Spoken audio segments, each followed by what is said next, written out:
नमस्कार दोस्तों, आप सुन रहे हैं थिक टॉक और मैं हूं साइक, आपका वही दोस्त जो हर बड़ी खबर को आसान और मजेदार तरीके से आपके सामने लाता है। और इस एपिसोड में हम बात करेंगे 6 सबसे अहम करंट अफेयर्स की, खास तौर पर उन दोस्तों के लिए जो यूपीएससी, एसएससी, बैंकिंग, रेलवे या स्टेट पीएससी जैसी परीक्षाओं की तैयारी कर रहे हैं। तो बिना किसी देर के चलिए शुरू करते हैं। सबसे पहली खबर है भारतीय रुपया के बारे में। रुपया गिरकर करीब RS 87.88 प्रति डॉलर तक पहुंच गया, जो कि अपने रिकॉर्ड निचले स्तर के काफी करीब था। ऐसा हुआ क्योंकि अमेरिका ने भारत पर टैरिफ बढ़ाने की धमकी दी, खासकर रूस से तेल खरीदने को लेकर। आरबीआई ने स्थिति को नियंत्रण में लाने के लिए राज्य संचालित बैंकों के जरिए हस्तक्षेप कर रुपया RS 880 के नीचे रहने में सफल रही। यह दिखाता है कि वैश्विक राजनीतिक तनाव और आर्थिक नीतियां भारत की मुद्रा पर कैसे असर डालती हैं। सोचिए, जब करेंसी गिरती है तो हमारे आयात निर्यात पर क्या प्रभाव पड़ता होगा। अब दूसरी बड़ी खबर अमेरिका से जुड़ी है। अमेरिकी राष्ट्रपति ट्रंप ने कहा है कि वे भारत पर मौजूदा 25% टैरिफ से कहीं अधिक भारी टैरिफ लगाने पर विचार कर रहे हैं। वजह है भारत का रूस से तेल खरीदना और दोनों देशों के बीच व्यापार असंतुलन। इस पर भारत के विदेश मंत्रालय ने जवाब दिया कि अमेरिका और यूरोपीय संघ रूस के साथ अपने संबंधों में डबल स्टैंडर्ड अपना रहे हैं।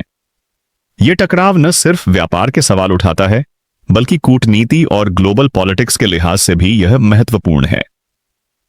तीसरी खबर में भारत और फिलीपींस के बीच रणनीतिक साझेदारी की बात है। फिलीपींस के राष्ट्रपति मार्कोस जूनियर भारत का 5 दिवसीय दौरा कर रहे हैं। इस दौरान दोनों देश पनडुब्बी अवसंरचना के विकास पर भी बातचीत कर रहे हैं। पिछले कुछ वर्षों में भारत और फिलीपींस के बीच रक्षा सहयोग तेजी से बढ़ा है। ब्रह्मोस मिसाइलों की सप्लाई और नौसेनाओं के बीच संयुक्त अभ्यास इसके उदाहरण हैं। यह साझेदारी भारतीय हिंद प्रशांत नीति और क्षेत्रीय सुरक्षा के लिहाज से बहुत अहम है। चौथी खबर गंभीर और दिल को छू लेने वाली है। उत्तराखंड के धाराली क्षेत्र में बाढ़ और मलबा गिरने से कम 4 लोगों की मौत हुई और 50 से ज्यादा लोग लापता हैं। राहत कार्य में सेना और प्रशासन जुटे हुए हैं। वैज्ञानिक मानते हैं कि यह आपदा ग्लेशियल रिट्रीट और बदलते मौसम के कारण हुई है। यह हमें बताती है कि जलवायु परिवर्तन के खतरे कितना वास्तविक और तत्काल हैं। पांचवी खबर भारत की आर्थिक विकास रणनीति के बारे में है। सरकार के मंत्री राव इंद्रजीत सिंह ने संसद में कहा कि भारत को अपनी घरेलू आर्थिक क्षमता को मजबूत करने पर विशेष ध्यान देना चाहिए, जैसे डिरेगुलेशन, इंफ्रास्ट्रक्चर निवेश, ताकि देश 7 से 8% तक GDP ग्रोथ हासिल कर सके।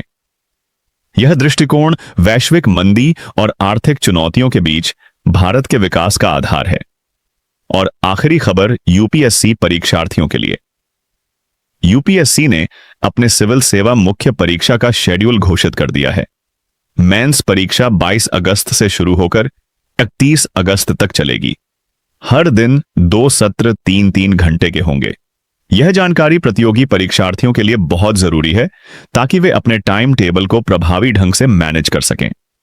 तो दोस्तों, आज की ये 6 खबरें सिर्फ अधूरी जानकारियां नहीं, बल्कि आपके एग्जाम की तैयारी के लिए गहरे संदर्भ और समझ विकसित करने वाली हैं। करेंसी मूवमेंट से लेकर ग्लोबल ट्रेंड्स, पर्यावरणीय जोखिमों से लेकर कूटनीतिक फैसलों और साथ ही आपकी परीक्षा की योजना तक, हर एक अपडेट आपको व्यापक दृष्टिकोण देता है। साइक था आपके साथ थिक टॉक में।